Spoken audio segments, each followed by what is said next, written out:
Assalamualaikum warahmatullahi wabarakatuh. Perkenalkan, saya Dwi Ambarwati dengan NIM 2250191235 dari kelas F kelompok 2. Di sini saya akan memaparkan tugas sebelum praktikum dengan tema formulasi dan sediaan farmasi. Pokok pembahasan yang pertama ada evaluasi dan kriteria penerimaan sediaan tablet dan sirup atau suspensi berdasarkan Farmakope Indonesia. Yang kedua, perbedaan fungsi dan prinsip kerja instrumen evaluasi mutu sediaan farmasi. Yang ketiga, ada persyaratan stabilitas fisik sediaan emulsi beserta faktor-faktor yang dapat memicu ketidakstabilan fisik. Soal yang pertama, sebutkan dan jelaskan parameter evaluasi fisik utama yang harus dilakukan pada sediaan tablet dan sirup atau suspensi berdasarkan Farmakope Indonesia, termasuk dengan kriteria penerimaannya. Selanjutnya, ada evaluasi tablet yang kelima, keseragaman bobot. Tujuannya memastikan tiap tablet mempunyai berat yang sama, dosis, dan obatnya konsisten. Prosedurnya, diambil 20 tablet, timbang masing-masing tablet, hitung bobot rata-rata dan penyimpangannya terhadap bobot rata-rata. Keberterimaannya itu tidak boleh ada 2 tablet yang masing-masing menyimpang dari bobot rata-rata yang lebih besar dari harga yang ditetapkan pada kolom A. Tidak boleh ada satupun tablet yang menyimpang bobot rata-rata lebih dari harga pada kolom B. Di sini ada tabel bobot rata-rata dan penyimpangan bobot rata-rata dalam persen. Misalkan 25 mg atau kurang, dari kolom A itu ada 15% dan kolom B itu ada 30%.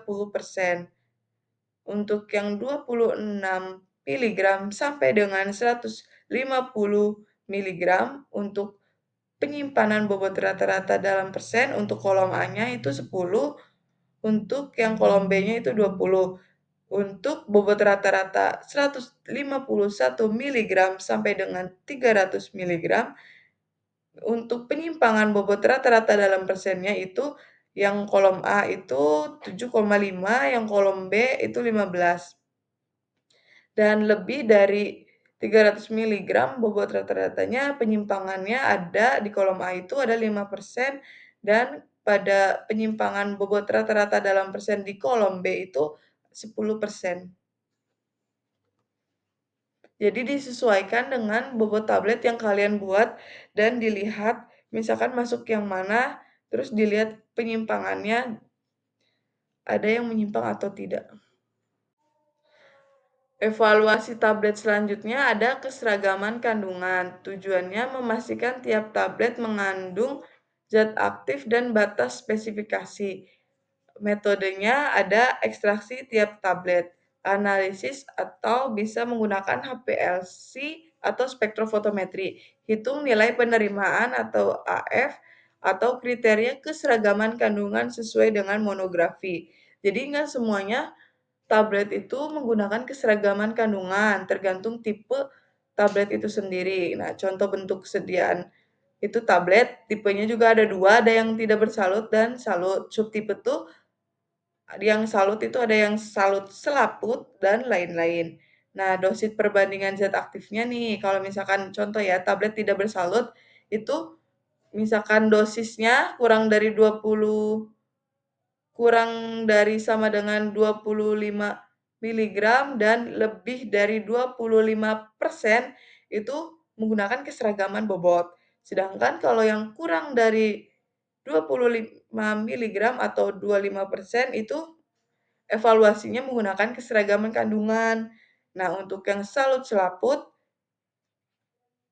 sama kayak misalkan kurang dari 25 miligram dan lebih dari 25% itu menggunakan keseragaman kandungan. Untuk yang kurang dari 25 miligram atau 25% menggunakan keseragaman kandungan. Kalau yang sebelumnya bobot ya, yang kurang dari 25 miligram itu kurang dari 25 miligram dan lebih dari 25% itu bobot. Kalau yang kurang dari 25 miligram atau 25% itu keseragaman kandungan. Nah, kalau yang salut lainnya itu dua-duanya keseragaman kandungan, baik itu kurang dari 25 miligram dan lebih dari 25% dan kurang dari 2 miligram atau 25%. Itu sama dua-duanya keseragaman kandungan. Evaluasi tablet berikutnya ada waktu hancur yang ketujuh. Tujuannya untuk menetapkan kesesuaian batas waktu hancur yang tertera dalam masing-masing monografi sehingga tablet dapat larut atau terlepas zat aktifnya. Prosedurnya yang pertama itu untuk tablet tidak bersalut, masukkan satu tablet masing-masing 6 tabung dari keranjang atau cakram. Jalankan alat, gunakan air dengan suhu 37 plus minus 2, kecuali dinyatakan lain menggunakan cairan lain dalam masing-masing monografi. Jadi pelarutnya itu tergantung di monografi. Pada akhir batas waktu seperti tertera pada monografi, angkat keranjang dan amati semua tablet. Semua tablet harus hancur sempurna. Syarat waktunya 15 menit untuk tablet tidak bersalut, tidak lebih dari 60 menit untuk tablet bersalut gula dan bersalut selaput. Ini berdasarkan FI edisi 3 halaman 7. Untuk keberterimaannya, jika satu atau tablet tidak hancur sempurna, ulangi pengujian dengan 12 tablet lainnya atau 2 kali dari yang pertama. Hasil pengujian berulang dinyatakan memenuhi syarat jika kurang dari 16 dari 18 tablet yang diuji harus hancur sempurna. Yang di bawah ini contoh alat waktu hancurnya.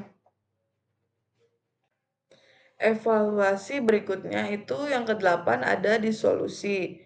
Tujuannya menentukan laju dan persen zat aktif yang terlarut. Kolerasinya dengan ketersediaan hayati. Nah, sebelah kanan ini contoh tipe-tipe pengaduknya. Ada yang basket, pedal, reciprocating cylinder, Voltron cell, atau feather over disc. Untuk yang sebelah kiri itu ada tabel penerimaan satu sediaan lepas segera.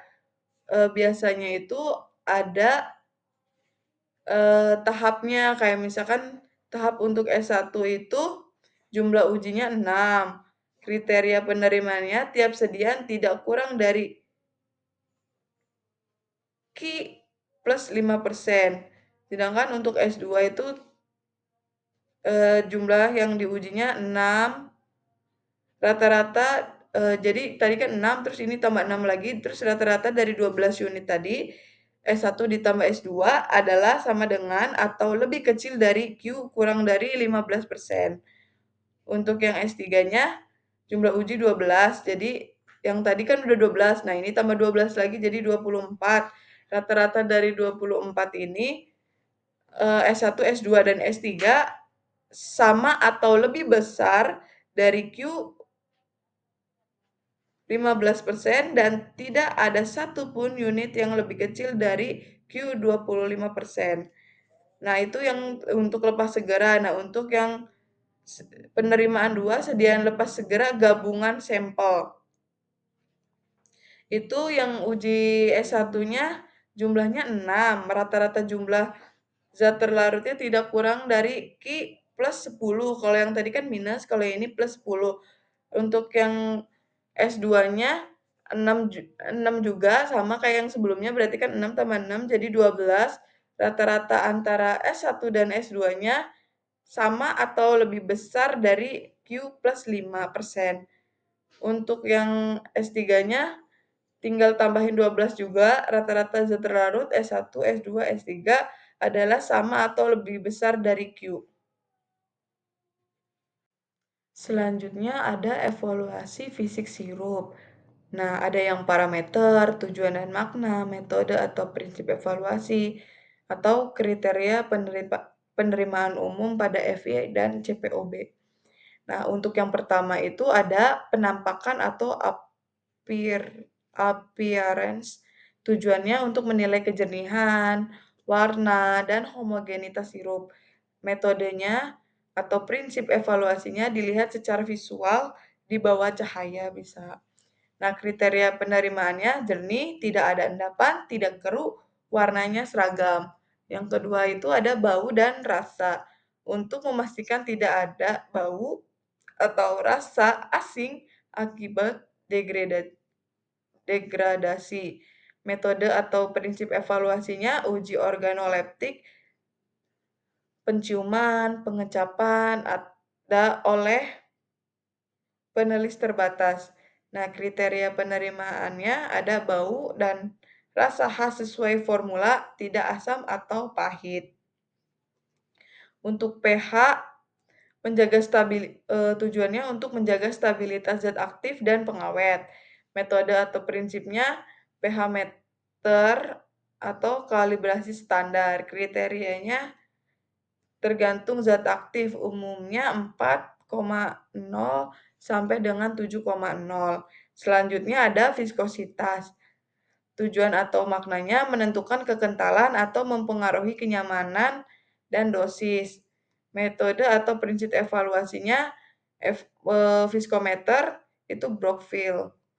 Nah, kriteria penerimaan umumnya itu harus sesuai dengan viskositas standar, tidak terlalu encer atau kental. Untuk selanjutnya, volume terisi atau fill volume. Tujuannya untuk menjamin volume sesuai dengan etiket. Metode diukur dengan gelas ukur setelah pengisian. Kriteria penerimaannya plus minus 10% dari volume tercantum. Selanjutnya ada uji stabilitas fisik, freeze throw atau suhu tinggi.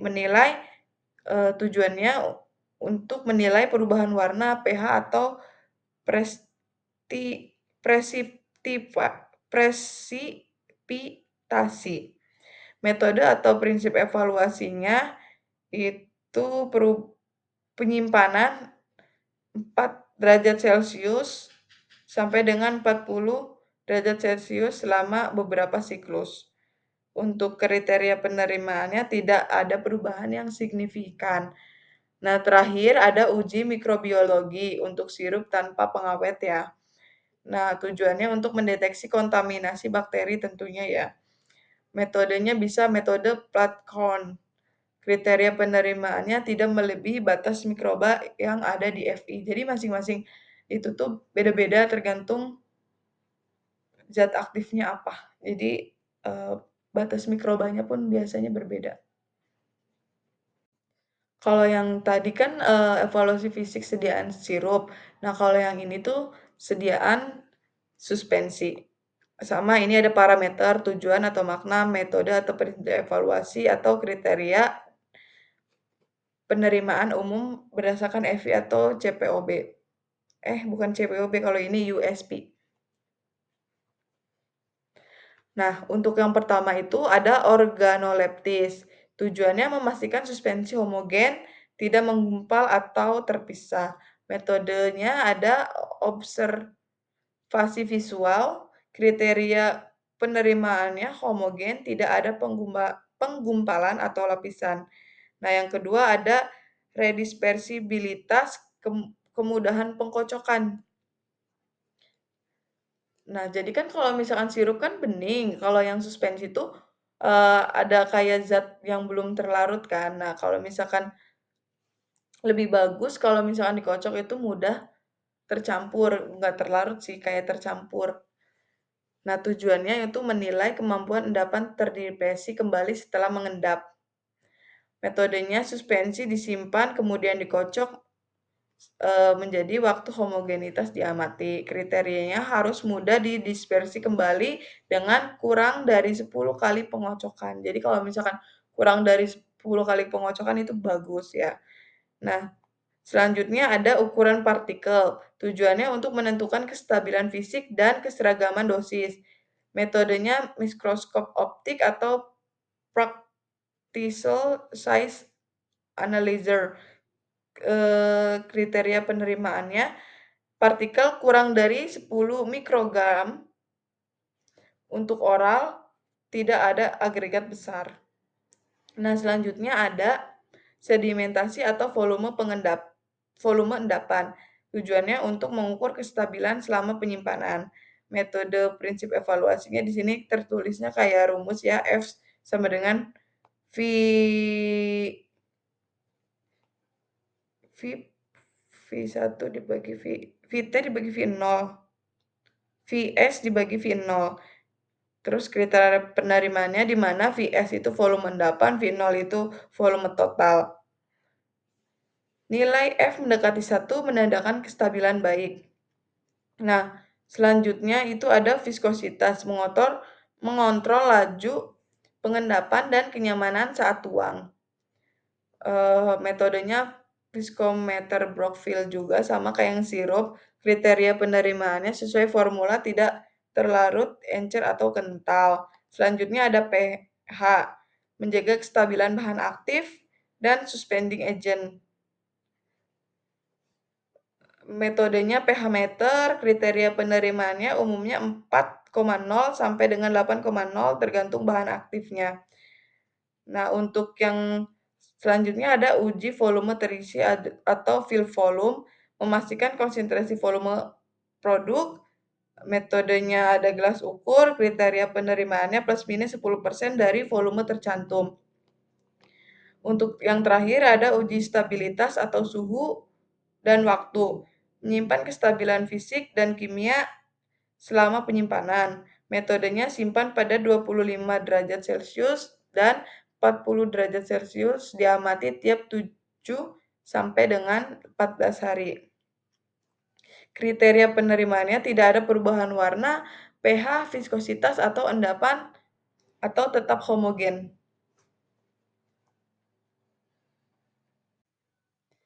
Di sini ada perbedaan evaluasi sirup dan suspensi.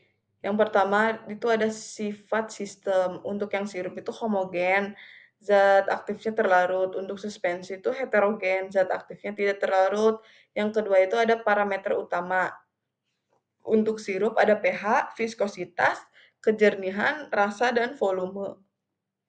Untuk yang suspensi itu pH, viskositas, ukuran partikel, redispersibilitas, dan sedimentasi.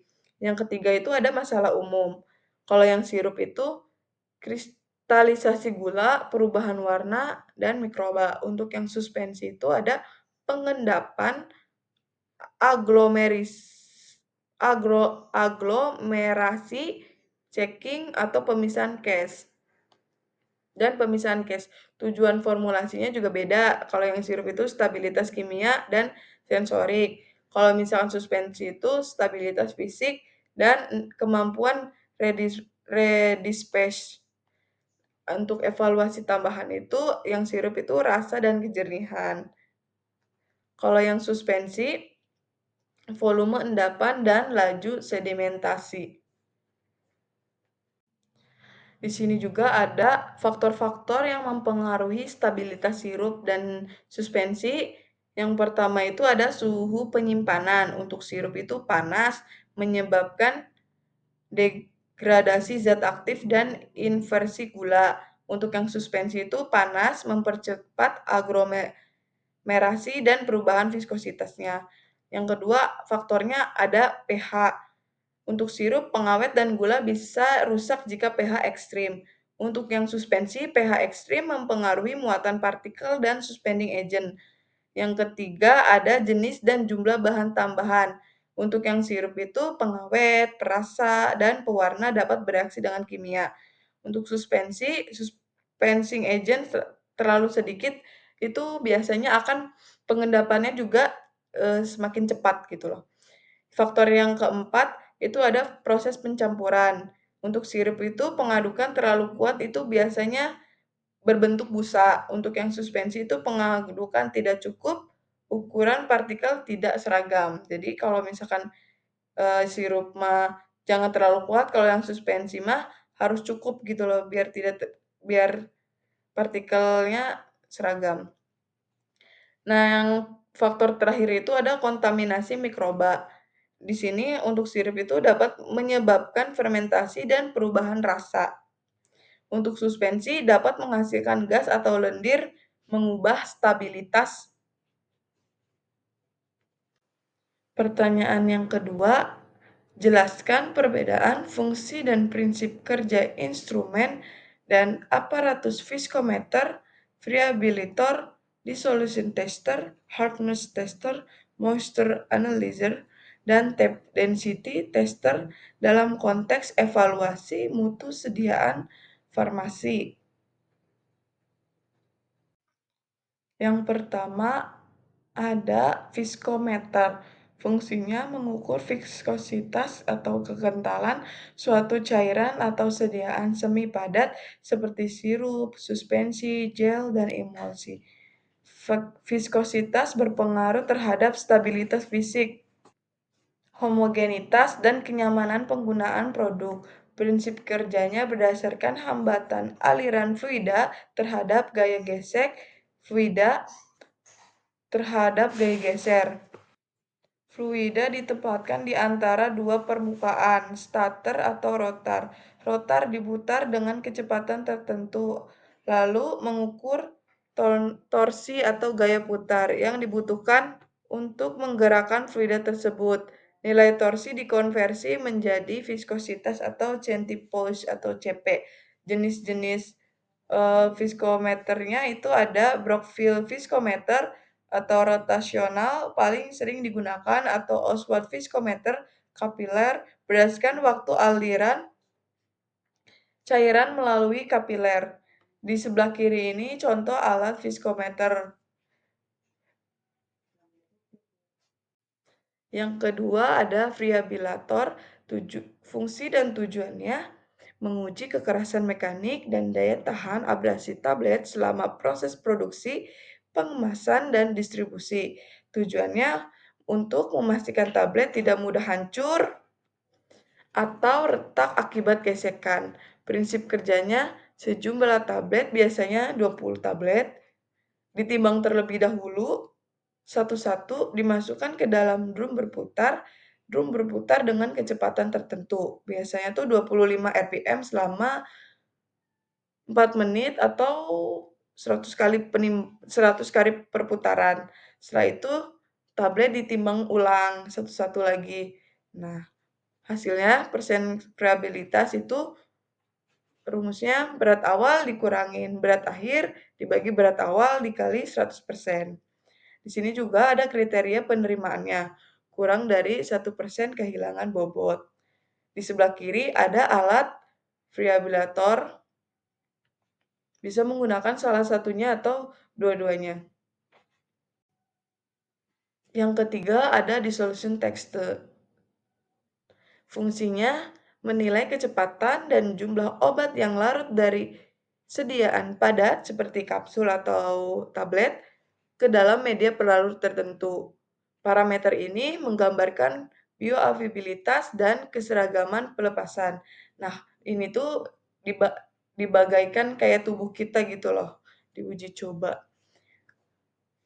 Untuk pelarutnya biasanya lihat dari FI karena beda-beda setiap zat aktifnya. Prinsip kerjanya sediaan dimasukkan ke wadah berisi pelarut. Siapkan yang S1 tuh 6 tabung, siapkan 6 tablet. Kalau misalkan tablet media dijaga pada suhu 37 untuk meniru kondisi tubuh. Alat pengaduk bisa ada padel atau basket berputar pada kecepatan tertentu. Sampel biasanya larut dalam waktu tertentu dan dianalisis.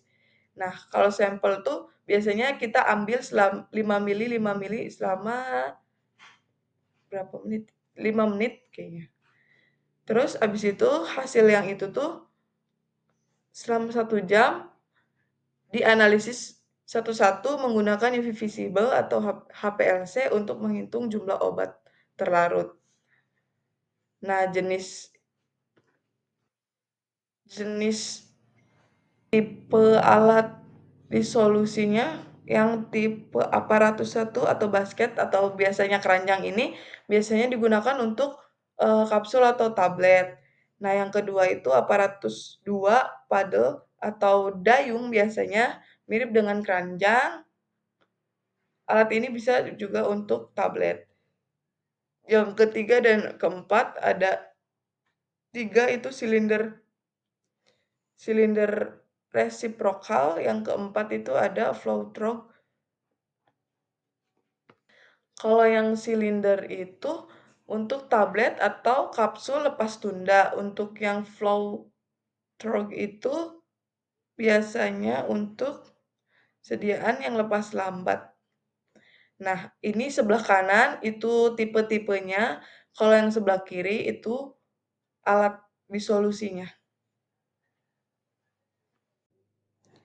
Yang keempat itu ada Hartner's tester.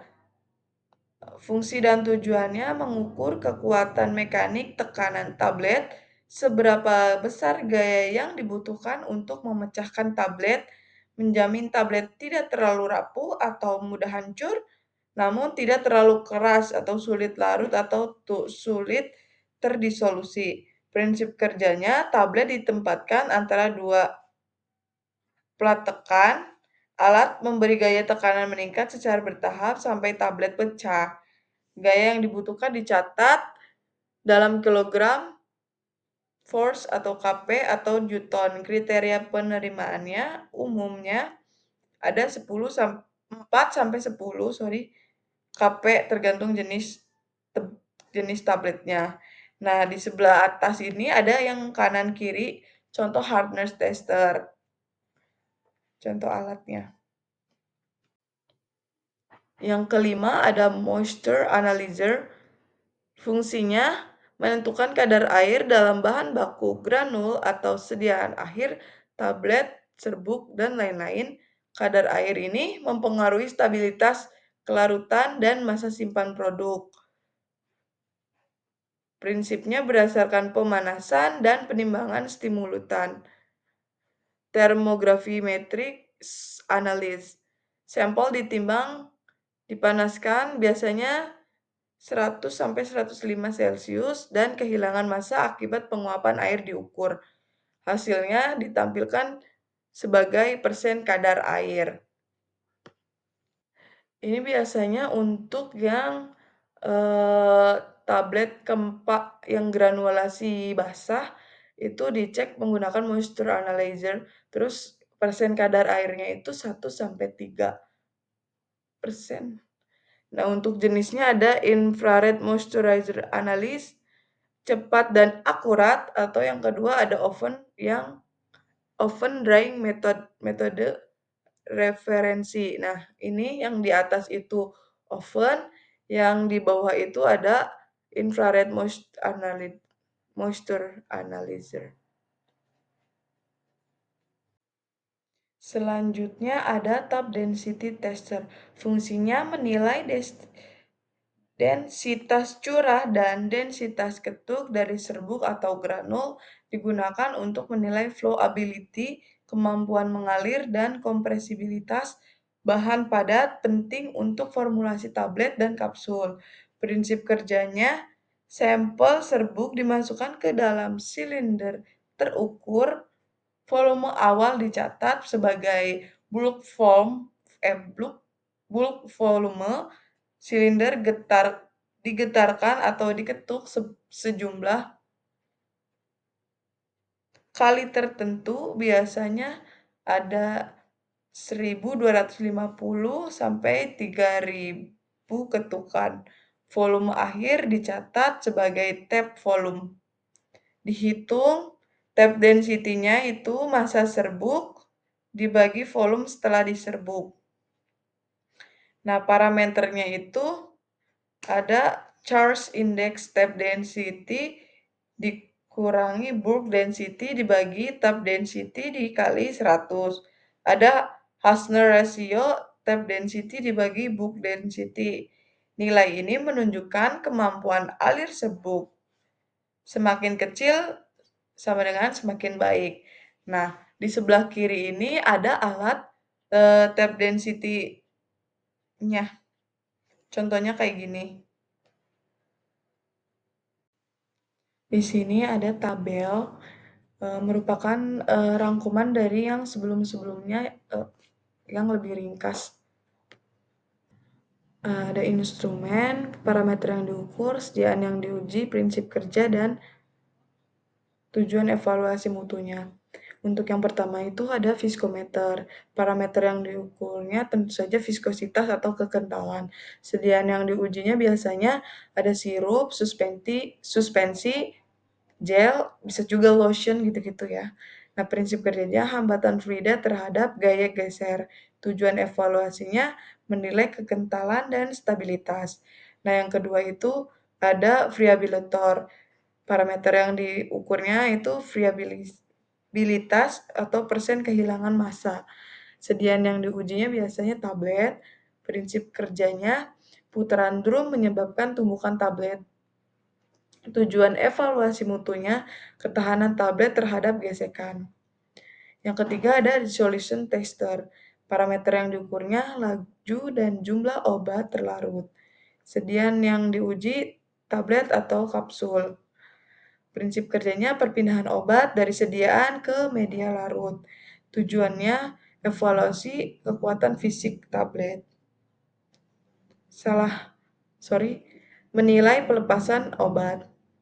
Nah, kalau yang Hartner tester, parameternya kekuatan tekanan kilogram per kp, sediaan yang diujinya tablet, prinsip kerjanya tekanan untuk mekanik hingga tablet pecah. Nah, ini baru evaluasinya, evaluasi kekuatan fisik tablet.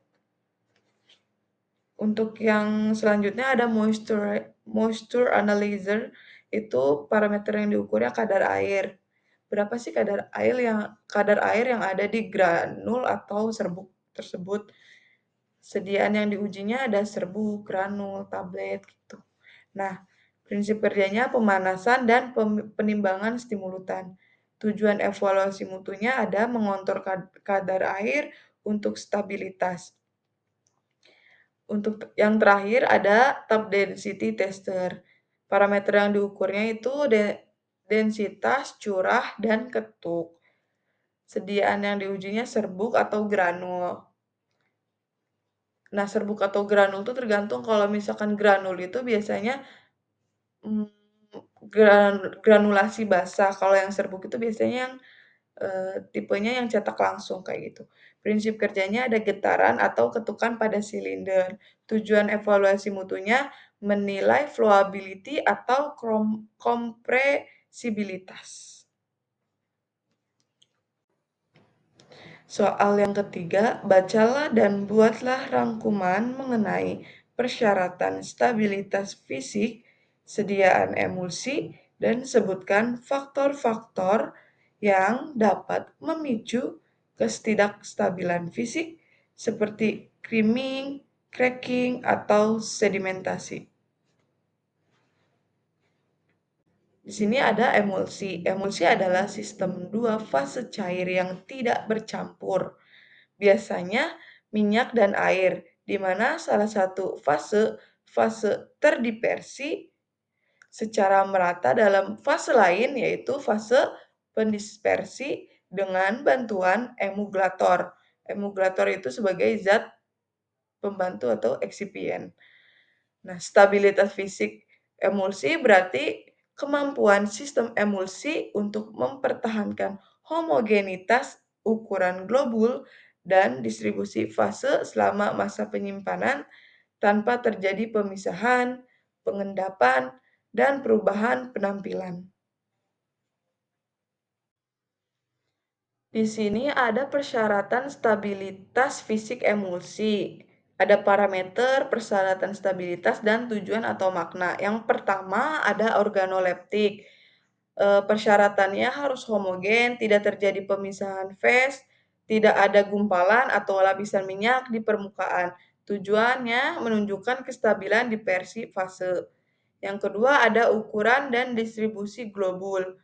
Persyaratannya ukuran globul fase terdispersi seragam, tidak mengalami pertumbuhan atau tidak ada koalesensi. Tujuannya untuk menghindari pemisahan fase dan perubahan viskositas. Yang ketiga ada viskositas. Persyaratannya relatif konstan selama penyimpanan tidak menurun drastis. Tujuannya mencegah creaming atau sedimentasi terlalu cepat. Yang keempat ada pH. Persyaratannya stabil sesuai rentang formulasi, tidak lebih dari plus minus 0,5 unit. Tujuannya menjaga stabilitas emulgator dan zat aktif. Yang kelima, tidak terjadi creaming, cracking, atau sedimentasi permanen. Persyaratannya sistem harus dapat kembali homogen bila dikocok ringan. Tujuannya untuk menunjukkan bahwa emulsi masih stabil sementara, reversible instability. Nah, untuk yang keenam, ada uji sentrifugasi.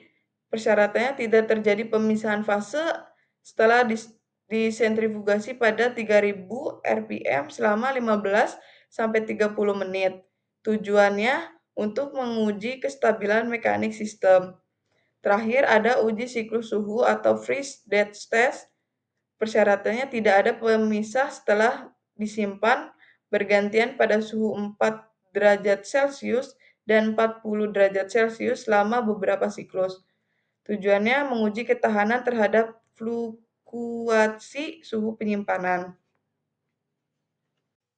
Selanjutnya ada jenis ketidakstabilan fisik emulsi dan mekanismenya. Jenis kestabilan, penjelasan, sifat atau reversible atau irreversible.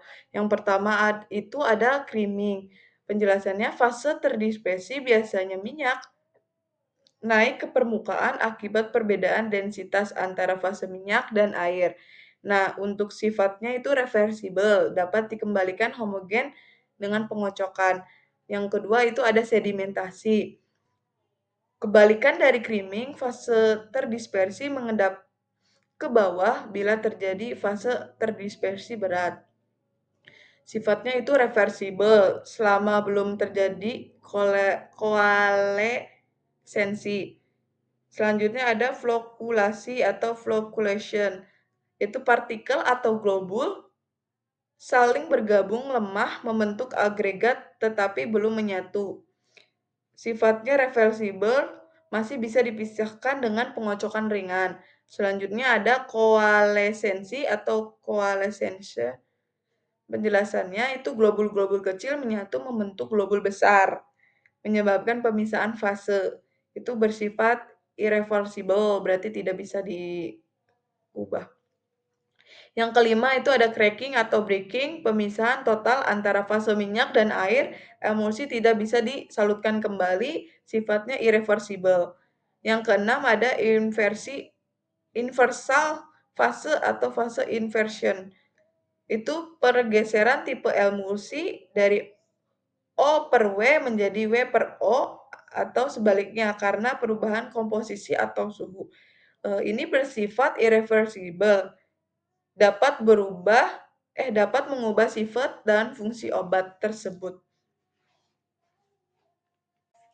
Di sini juga ada faktor-faktor yang memicu ketidakstabilan fisik emulsi. Yang pertama itu ada ukuran globul terlalu besar atau tidak seragam. Semakin besar globul, semakin cepat mengendap atau naik ke permukaan menurut hukum Stokes. Dampaknya terhadap stabilitas itu meningkatkan resiko creaming dan cracking. Yang kedua itu ada perbedaan densitas antara fase. Jika perbedaan berat jenis fase minyak, air terlalu tinggi, gaya gravitasi memicu Pemisahan dampak terhadap stabilitasnya menyebabkan creaming atau sedimentasi. Untuk selanjutnya ada viskositas fase pendispersi rendah. Fase luar terlalu encer, partikel mudah bergerak dan bergabung. Dampak terhadap stabilitasnya itu mempercepat koeversi dan breaking. Selanjutnya ada jumlah dan jenis emulgator yang tidak tepat. konsentrasi emulgator kurang atau HLB tidak sesuai, film antar muka lemah. Dampak stabilitasnya itu fase mudah bergabung atau cracking. Selanjutnya ada pH ekstrim atau perubahan pH. Dapat mengganggu muatan emulgator ionik dan menyebabkan destabilisasi. Dampaknya itu ada menyebabkan koagulasi atau inversi FOS. Yang keenam ada suhu penyimpanan tinggi atau fluktuatif. Meningkatkan energi kinetik, globul lebih mudah bertabrakan.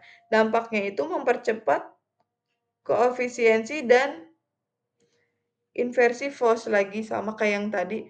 Selanjutnya ada fase homogenisasi tidak optimal. Pengandukan kurang kuat atau ukuran globul tidak seragam. Dampaknya itu memicu flocculation atau creaming. Selanjutnya ada kontaminasi mikroba. Kontaminasi dapat menghasilkan surfaktan atau gas yang merusak struktur antar muka. Dampak stabilitas obatnya itu menyebabkan cracking atau perubahan viskositas. Yang ke-9 itu terakhir ada penambahan elektrolit. Dapat menurunkan potensial zeta dan menyebabkan pengubalan globul. Dampaknya itu menyebabkan flocculation dan kolerasi. Dapat menyebabkan kolerasi. Cara menjaga stabilitas fisik emulsi, yang pertama itu gunakan emulgator dengan HLB sesuai tipe emulsi O atau W per O. Yang kedua, kecilkan ukuran globul dengan proses homogenisasi kecepatan tinggi. Yang ketiga, tambahkan viskositas agent, contoh misalkan CMCNA, teragakan, atau santan gam. Yang keempat, simpan pada suhu stabil 20-25 Celcius, hindari panas dan pembekuan. Yang kelima, gunakan pengawet antimikroba bila mengandung fase air. Yang keenam, hindari penambahan elektrolit atau pH ekstrim yang dapat merusak film emulgator tersebut. Sekian, terima kasih. Kurang lebihnya mohon maaf. Wassalamualaikum warahmatullahi wabarakatuh.